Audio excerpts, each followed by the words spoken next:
Hebreos capítulo 4. Hoy estamos desarrollando el tema número 13 de la serie de la carta a los Hebreos, que yo he titulado ¿Burlar a Dios? ¿Burlar a Dios? Así que busquen Hebreos 4, es un muy conocido pasaje y creo que después de leerlo y exponerlo, usted va a llegar a la conclusión de que muchas veces este pasaje no se entiende en su contexto verdadero. Son nada más 2 versículos.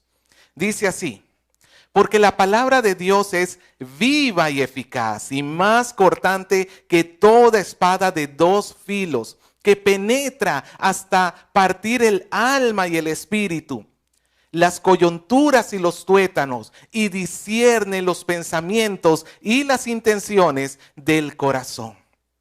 Y no hay cosa creada que no sea manifiesta en su presencia. Antes bien, todas las cosas están desnudas y abiertas a los ojos de aquel a quien tenemos que dar cuenta. ¿Sabe, hermano? Estamos en un tiempo de crisis. Usted sabe que el gobierno ha dictado una cuarentena y tenemos que estar en casa protegiéndonos y resguardándonos para evitar que nos vayamos a contagiar. Pero también es verdad que la situación económica de mucha gente le ha llevado a tener que salir. Y a pesar de que el gobierno ha puesto una multa para intentar disuadir a la gente para que no salga, pues muchos terminan pues burlándose de la autoridad. Muchos le terminan sacando la vuelta al gobierno. Tu gobierno dice tal cosa, pero ¿sabes qué? Yo voy a hacer esto otro. Y creo que muchos piensan que lo mismo pueden hacer con Dios. Que de alguna manera van a poder ser vivos criollos en el llamamiento que Dios tiene para con nosotros. Creen que van a poder ser vivos y van a poder burlar la autoridad de Dios. Así que hoy vamos a responder esta pregunta. ¿Podrá alguien burlar a Dios y entrar en su reposo? ¿Podrá alguien burlar a Dios y entrar en su reposo? Para esto, hermanos, recordemos que hemos estado estudiando desde el inicio del capítulo 3 el llamado de Dios a considerar a Jesús. Así comienza el versículo 3, que nosotros debemos considerar al apóstol y sumo sacerdote de nuestra profesión, Cristo Jesús. Es un llamado para dejar todo y venir en pos del Señor. Pero también hemos estado estudiando en los pasajes anteriores que el Señor está denunciando que ante su llamado muchos no están reaccionando con fe, sino al contrario, están endureciendo sus corazones, están poniendo duro su corazón ante el llamado del Señor. Y entonces el escritor de esta carta va a utilizar esta circunstancia, este pasaje que estamos teniendo que es muy fuerte, para persuadir a su pueblo, para persuadir a la iglesia o a las iglesias a las cuales está escribiendo y decirle, oye, mira lo que va a suceder. Persuadirlos que regresen a Cristo. Así que vamos a nuestro primer punto. Son 2 versículos, pues el versículo 1 va a ser el primer punto, el versículo 12 va a ser el primer punto y el versículo 13 va a ser el segundo punto. Nuestro primer punto es: la palabra saca a la luz nuestra realidad. La palabra de Dios saca a luz nuestra realidad. En estas últimas semanas hemos estado hablando de la importancia de escuchar el llamado de Dios. Dios dice, ven a mi reposo, ven, yo te voy a introducir en mi reposo. Tú no vas a poderlo hacer por tu propia cuenta. Tienes que creer en Jesús para que puedas venir al reposo de Dios. Entonces, lo que nos estamos jugando, hermano, no es quién recibe el bono del gobierno y quién no, o quién entra a trabajar en la pandemia o quién no. Lo que nos estamos jugando en este momento es quién entra y quién no entra al reposo de Dios. Es muy importante entonces que haya un filtro correcto para determinar quién sí y quién no. Porque si Dios me hubiera puesto a escoger, a ver, escoge tú de la humanidad quiénes van a entrar y quiénes no van a entrar, hermano, no sé, de repente diría todos o de repente los malos, no. Y hubiera sido en realidad un gran desastre. Dios sí establece algo para poder filtrar a los hombres. Y recordemos que el autor de Hebreos está escribiéndole a cristianos. Está escribiéndole a personas que parecían ser muy buenos creyentes. No son personas que están en rebeldía con la ley de Dios. Al contrario, se están esforzando por creerla, se están esforzando por vivirla. Pero también en medio del grupo al cual escribe los Hebreos, el autor de Hebreos, había personas, cristianos inmaduros. ¿Cómo son los cristianos inmaduros? Pues ellos externamente lucen muchas deficiencias, externamente lucen muchos problemas, muchos pecados que todavía van arrastrando, pero mientras los que parecen buenos creyentes, hay algunos de ellos que a pesar de que aman la ley de Dios, están con un corazón duro y no quieren escuchar el llamado de Dios. Entonces, y por el otro lado, en los grupos de los inmaduros tenemos personas que externamente parece que no están del todo bien, pero tienen una verdadera fe en su interior. ¿Cómo se hace entonces para poder juzgar quién sí entra y quién no entra en el reposo? Porque nosotros como seres humanos somos pésimos para hacer justicia. Vemos que en las cárceles hay muchas personas inocentes adentro y en la calle hay muchas personas culpables afuera. Dios nos llama y nos dice que quien va a filtrar verdaderamente al hombre es su palabra. Es la palabra de Dios. La que Él ya ha dicho en el capítulo 1, versículo 1 al 3, que es la que Él se manifestó completamente en nuestro Señor Jesucristo.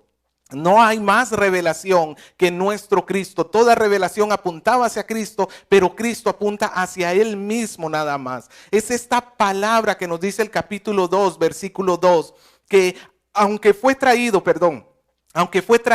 por ángeles, cuando su pueblo desobedeció a esa palabra, Dios juzgó fuertemente.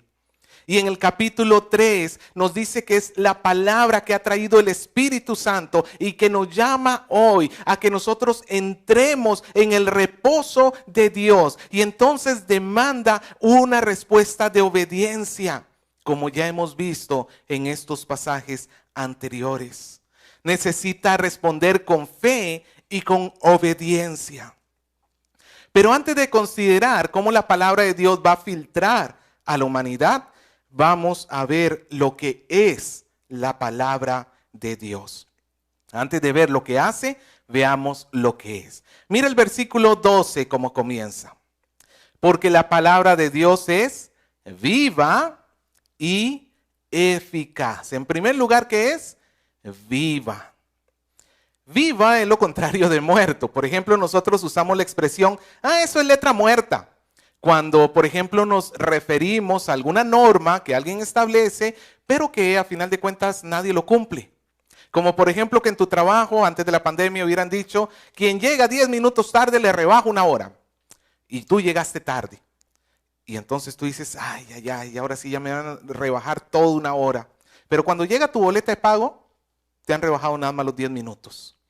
Entonces tú ya sacas la conclusión y dices, entonces esto no sirve para nada, es letra muerta. Pues algunos estaban pensando que la palabra de Dios posiblemente ya había caducado, que todos aquellos mandamientos que se habían dicho, esa llamada de Dios de decir, no endurezcas tu corazón, ven y entra en tu reposo, quizás eso ya caducó, eso es para otro tiempo, eso no es para nosotros, como muchos siguen pensando el día de hoy. No, nos dice que la palabra está viva. La palabra viva, pues obviamente significa que tiene vida, que es viviente, que vive. La palabra vive porque Dios, quien la ha dado, vive por siempre y para siempre. Para que la palabra de Dios dejara de ser, Dios tendría que dejar de ser.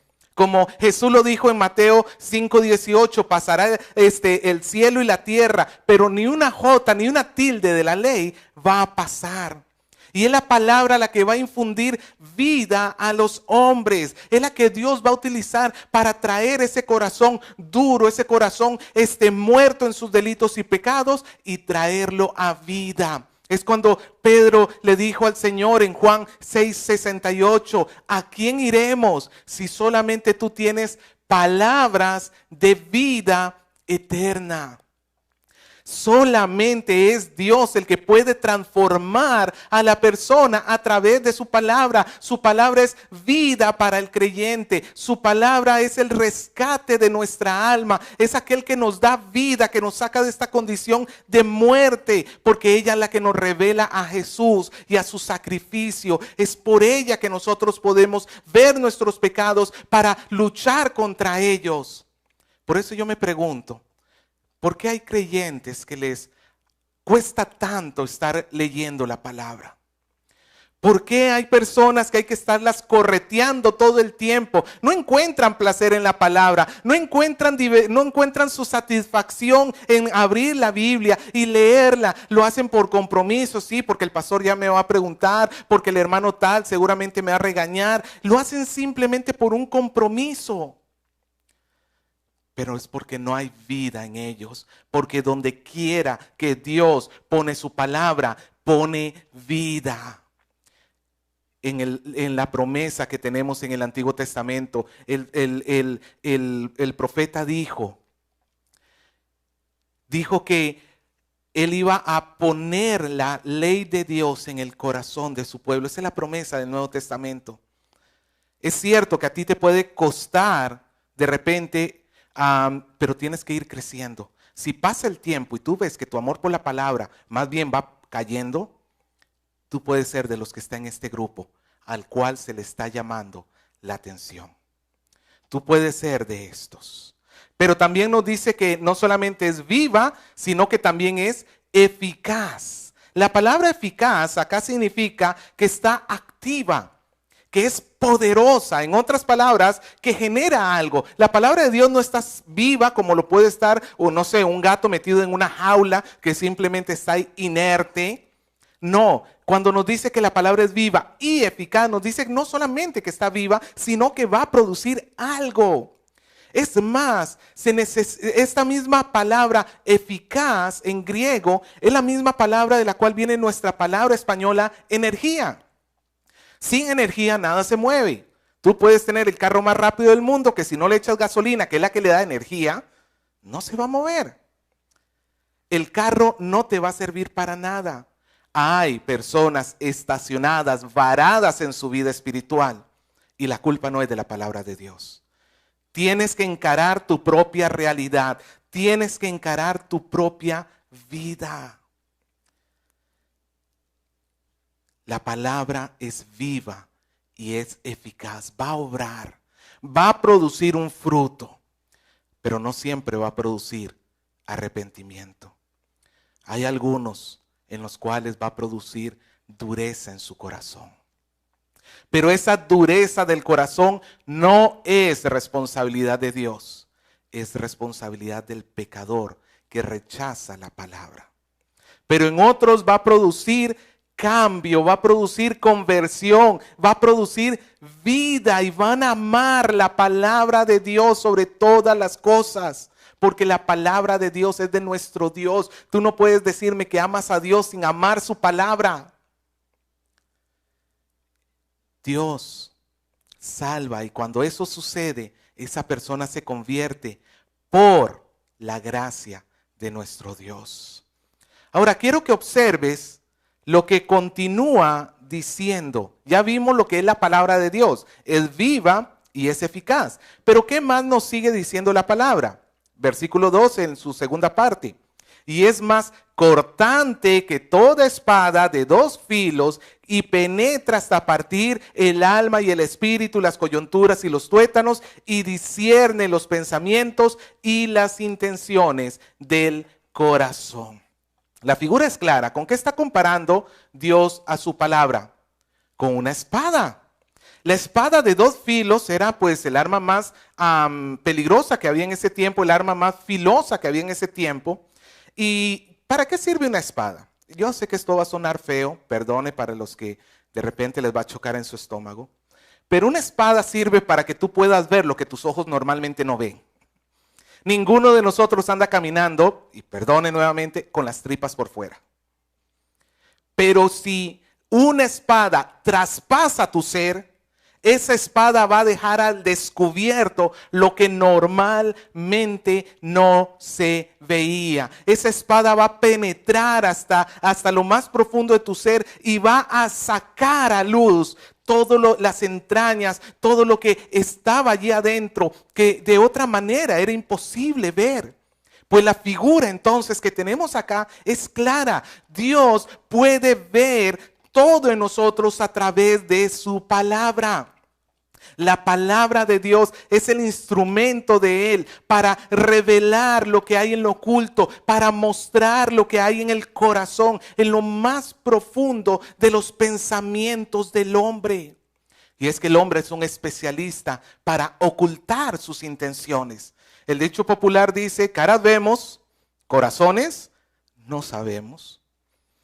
Y una buena acción, aunque se haga en una iglesia, no necesariamente es la respuesta a una buena intención. Tú puedes de repente acusar a alguien con el pastor, y no porque estés preocupado por tu hermano y te sientes mal porque él pecó. Lo que quieres es venganza y que lo humillen públicamente. Y si no hubieras tenido ese deseo, tú no hubieras venido al pastor a decirle.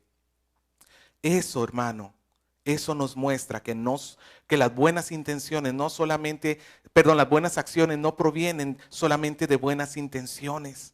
Pero nosotros como humanos no podemos ver las intenciones del corazón.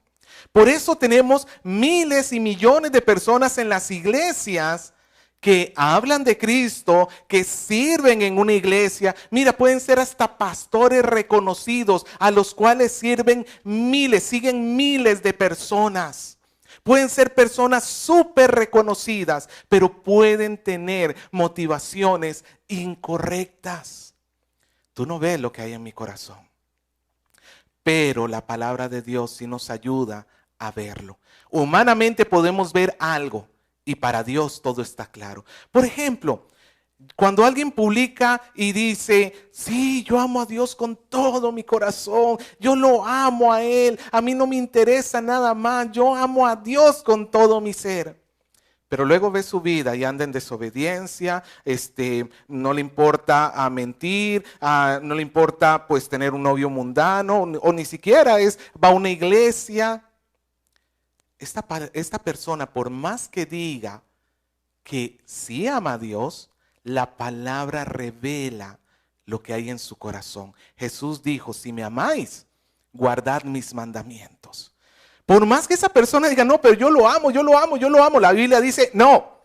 Y no se puede contradecir las escrituras. No se puede. Dios no puede ser engañado. Tú no vas a llegar un día al cielo y decirle: Señor, pero yo te amé mucho. Señor, pero es que yo, vieras cuánto serví, mira cuánto hice. Nos dice la palabra de Dios que Jesús le dirá a muchos en aquel día: nunca te conocí, alejaos de mí, hacedores de maldad. Por los frutos los conoceréis. Es lo que Pablo nos dice en Romanos capítulo 7, versículo del 7 al 12. Cuando nos dice así: ¿qué pues diremos? ¿La ley es pecado? En ninguna manera. Pero yo no conocí el pecado sino por la ley. ¿Qué me enseñó qué era lo bueno y lo malo? La ley de Dios. Porque tampoco conocería la codicia si la ley no dijera: no codiciarás. Más el pecado que habita en nosotros, tomando ocasión del mandamiento, el mandamiento es no codiciarás, el pecado dice va a mostrar la codicia, produjo en mí toda codicia, porque sin la ley el pecado está muerto. Si no hay un límite, yo no lo puedo transgredir. Y yo vivía sin la ley, yo sin la ley vivía en un tiempo, pero venido el mandamiento, dice, el pecado revivió y yo morí. Y hallé que el mismo mandamiento que era para vida, a mí me resultó en muerte, porque el pecado, tomando ocasión del mandamiento, me engañó y por él me mató. De manera que la ley a la verdad es santa y el mandamiento santo, justo y bueno. Te lo quiero ilustrar de esta manera. Imagínate que la habitación donde me estás viendo, no sé, la sala de tu casa, tu cuarto, estuviera absolutamente desordenada. Y quizás no estoy muy lejos de la realidad. Y también sucia. Pero está con las luces apagadas, absolutamente apagadas, peor que en la medianoche. No se mete, pero ni siquiera la luz de afuera. Y tú entras a la habitación y yo te pregunto, ¿está sucio? Y tú me vas a responder, no veo que esté sucio. Y en cierta manera es real. Porque no es que no esté sucio, es que está la luz apagada. Pero cuando tú llegas y enciendes la luz no te desordena la habitación, la luz no te ensucia tu habitación. ¿Qué hace la luz? Mostrar la realidad. La palabra de Dios hace eso, ilumina al corazón del hombre para que pueda ver su condición pecaminosa. Eso es lo que nos dice en este versículo, que es más cortante, que penetra hasta lo profundo para discernir los pensamientos y las motivaciones del corazón. Dios da su palabra para que nuestros ojos vean la luz y nosotros podamos decir, soy pecador. Yo había pensado que mi vida caminaba bien, porque yo no le hago mal a nadie, porque yo no le hacía, yo no robaba, yo no mataba. Pero a la luz de la palabra de Dios nos damos cuenta que aún las intenciones de nuestro corazón, que son pecaminosas, eso hace que nuestras obras también sean pecaminosas. Así tú hayas hecho una buena acción, si no lo has hecho para la gloria de Dios, no es buena a final de cuentas. La palabra saca a luz nuestra realidad. A través de la palabra podemos ver que estamos muertos en delitos y pecados. Es su palabra la que nos parte. Y creo que por eso entonces muchos creyentes no se quieren exponer a la palabra. Porque cada vez que la escuchan sienten dolor, se sienten mal. Y hermano, eso es bueno, pero no endurezcas tu corazón. Escucha, porque la misma palabra que te condena es la misma palabra que te va a dar vida eterna si tú vienes a Cristo. Más adelante hablaremos de esto.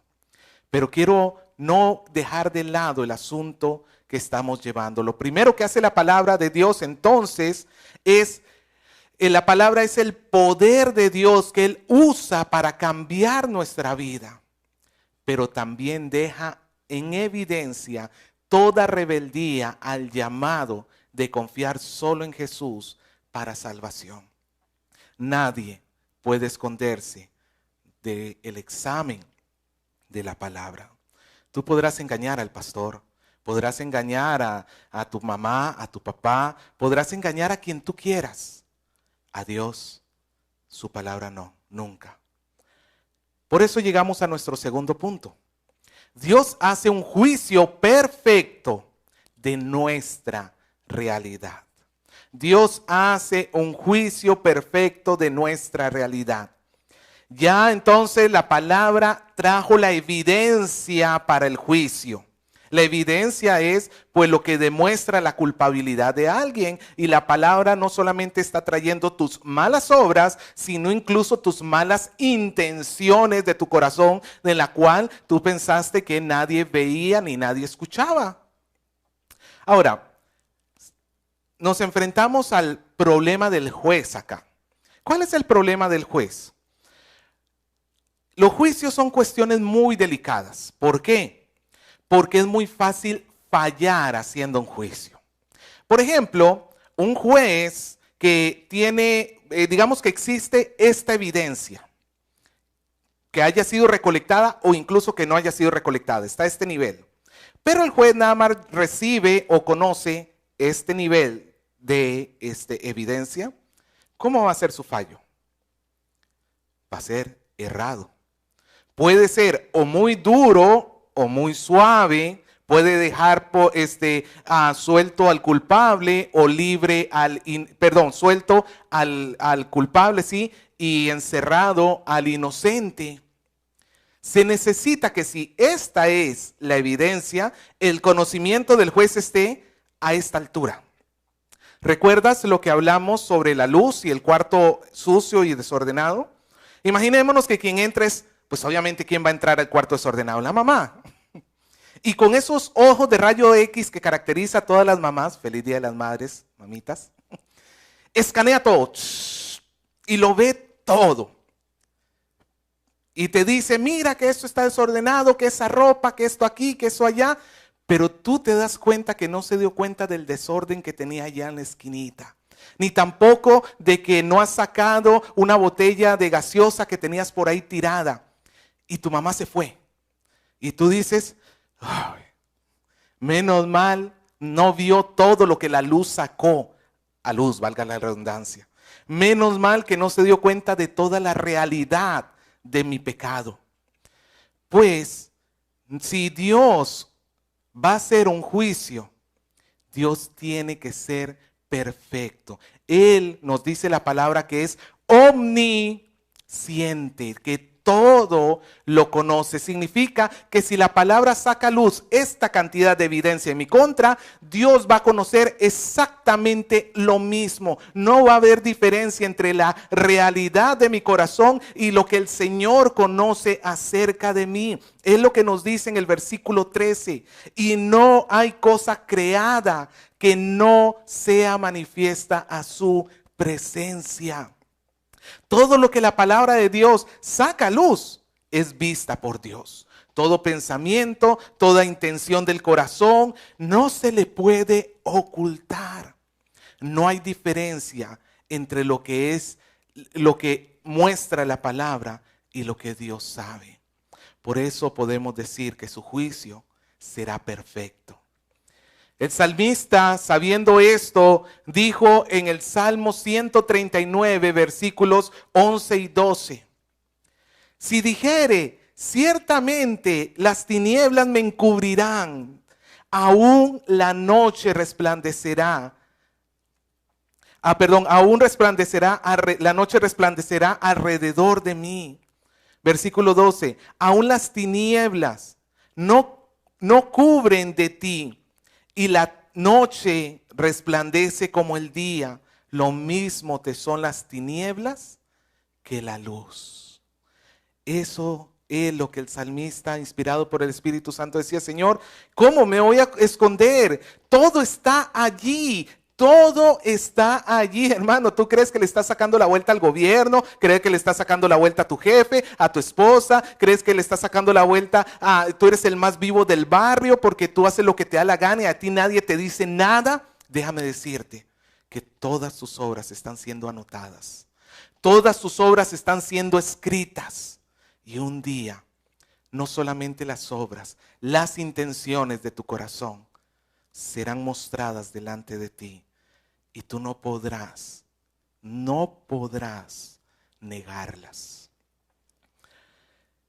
Dios va a llevar la figura de este juicio a un nivel asombroso. Mira lo que dice el versículo 13 en su segunda parte.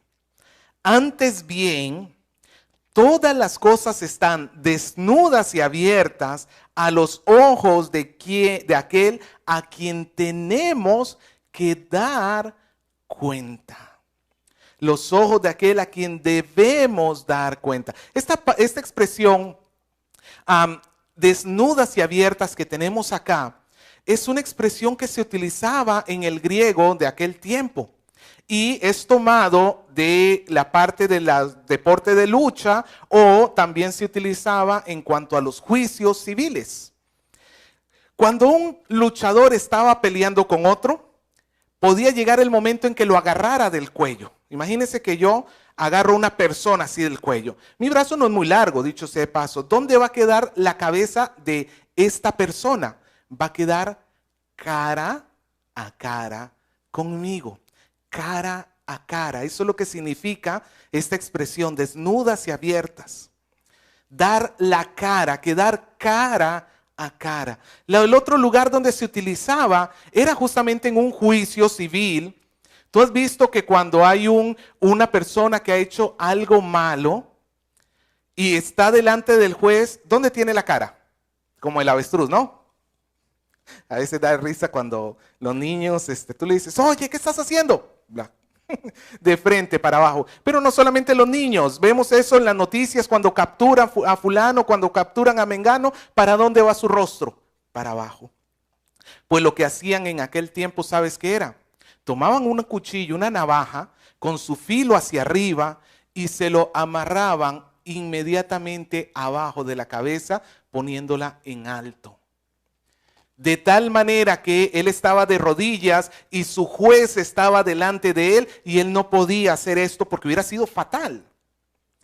Él tenía que dar la cara por lo que había hecho. Y es que estas dos expresiones entonces nos demuestran que el juicio de Dios no es una opción, no es una amenaza como la que hace el papá. Ya ves, te voy a castigar, mira qué estás haciendo, te voy. No, el juicio de Dios es una realidad. Nos dice que estamos desnudos y abiertos ante los ojos de aquel que tenemos.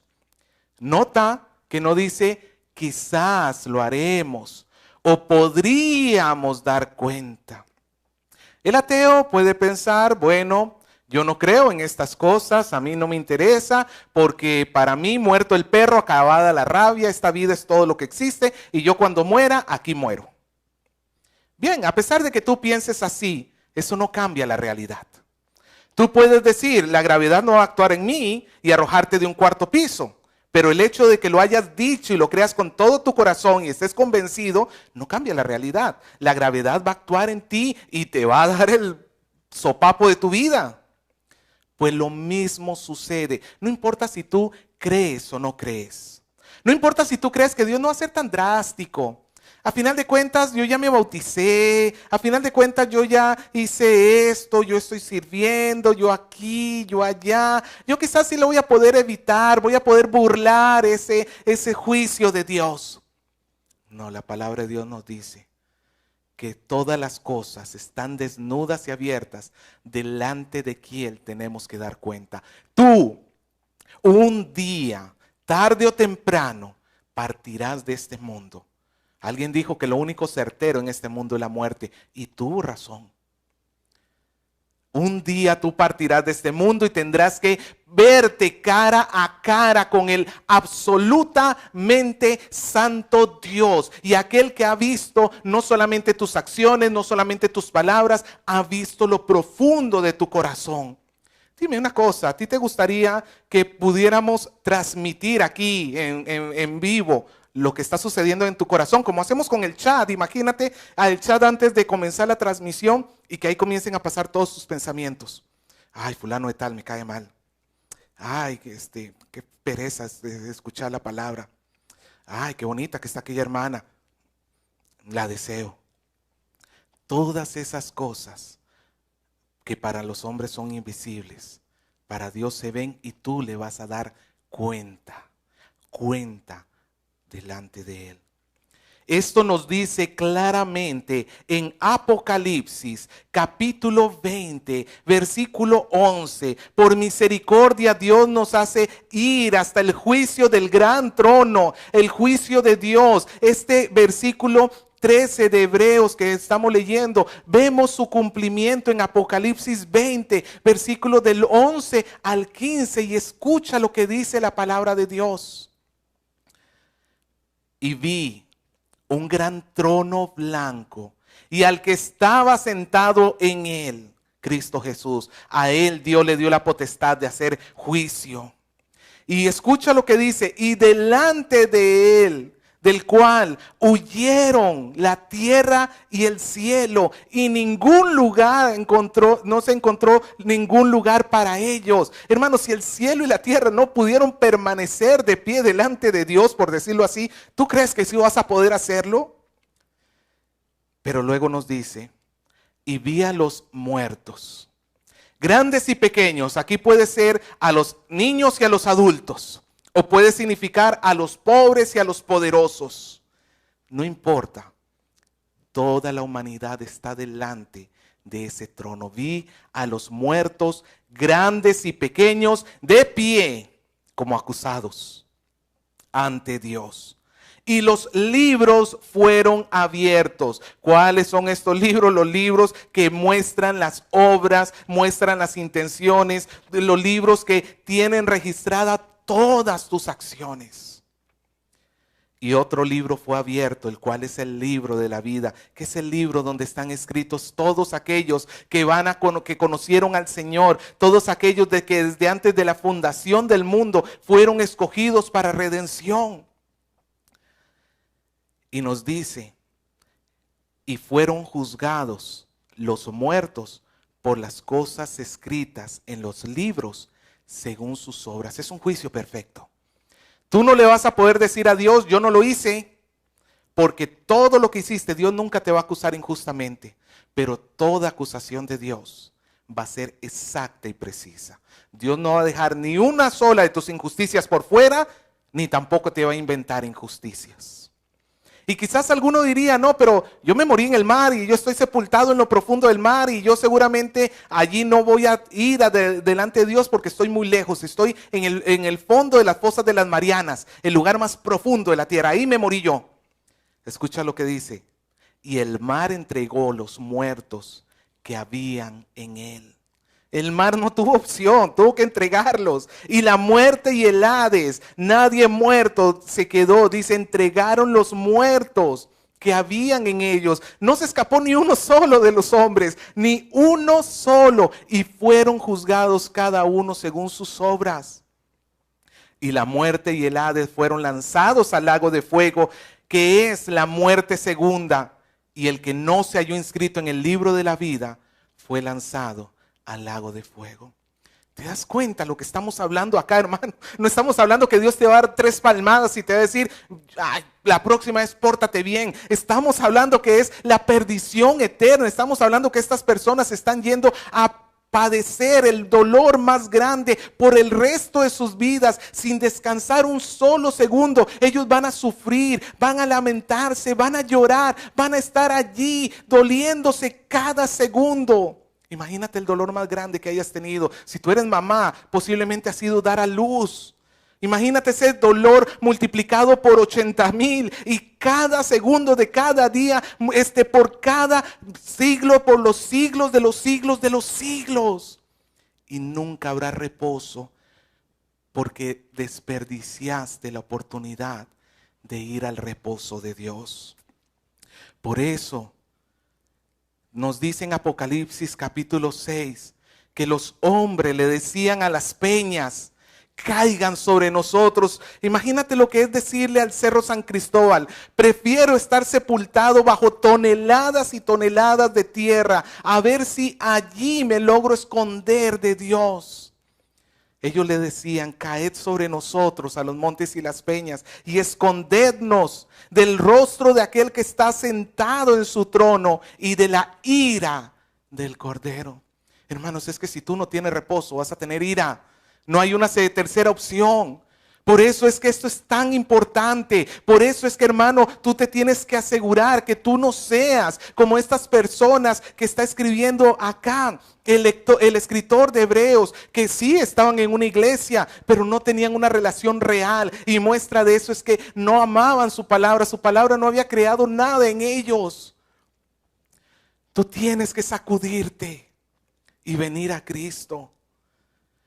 Esta palabra está puesta para hacer reflexionar al duro de corazón y preguntarle, ¿por qué vas a seguir con tu rebelión si esto sin lugar a dudas, terminará con tu muerte. ¿Por qué te vas a seguir endureciendo, amado hermano? ¿Por qué vas a seguir pensando que vas a poder escaparte de Dios? ¿Por qué piensas que a través de tu inteligencia, tus buenas obras o a través de lo que sea vas a poder engañar a Dios? No, hermano, si no vienes a Cristo Jesús, si no vienes a Él, no puedes tener vida eterna. Pero hay una gran noticia hoy. Juan 5:39, nuestro Señor Jesucristo dijo, escudriñad las Escrituras. Mira cómo el mismo Señor dice que hay que escudriñarlas, no pesadamente, amándolas. Escudriñad las Escrituras porque a vosotros os parece que en ellas tenéis vida eterna y ellas son las que dan testimonio de mí.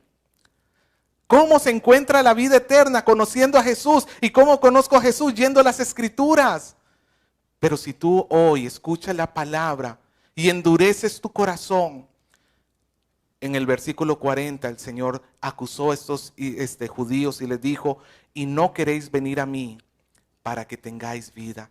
El problema no es Dios, el problema no es la palabra, el problema no es que qué aburrido el pastor cómo predica, el problema no es que, no, el problema está que tú no quieres, que tu corazón sea endurecido y entonces hoy tienes que decirle al Señor, Señor, quebranta mi corazón, Señor, hoy quebranta mi vida, Señor, hoy necesito que tú transformes verdaderamente este corazón tan duro que tengo, porque yo no me puedo burlar de ti y porque un día voy a estar delante de ti y tengo miedo. Hermano, tengamos miedo de caer en las manos del Dios vivo. Pero si tú vienes a Cristo, no importa cuán grandes sean tus faltas. No importa si has estado llevando una vida de religiosidad todo este tiempo. No importa si tú has hecho pecados sumamente graves, sumamente malos. Si tú vienes a Cristo, Él te dará vida.